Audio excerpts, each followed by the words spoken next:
October monsoon start ஆயிடுச்சு. ஆனா வந்து புயலா உருவாகக்கூடிய வாய்ப்புகள்லாம் பார்த்தீங்கன்னா, நவம்பர் அந்த ரேஞ்சில் இருக்கும். இல்லைன்னா ஆமா, வந்து டிசம்பர் ஃபர்ஸ்ட் வீக் ரேஞ்சில் இருக்கும். ஆனா இந்த ஆமா, டைம் வந்து ஆமா, மான்சூன் ஸ்டார்ட் ஆன உடனே வந்து அந்த மழை வந்து பெய்ய துவங்கியிருக்கு. அதேபோல காற்றழுத்த தாழ்வு பகுதியும் உருவாகியிருக்கு.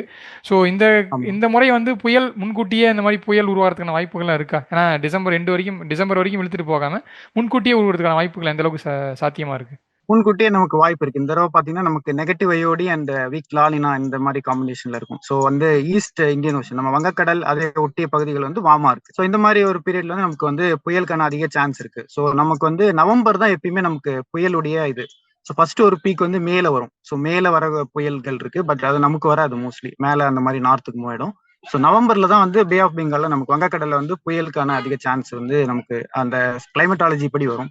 ஸோ இந்த வருஷம் பாத்தீங்கன்னா நமக்கு முதல் புயல் வந்து அக்டோபர் எண்ட்லயே வரலாம், இல்ல நவம்பர் ஃபர்ஸ்ட் வீக்ல நமக்கு வந்து முதல் பேரு சொல்ற நேம்டு சைக்ளோன் வந்து நமக்கு முதல்ல வரலாம். கட அதுக்கான வாய்ப்பு இருக்கு. Jain Housing and Constructions presents Jain's Adarsh Avenue Premium Plots at Kundambakam from rupees 29 lakhs onwards.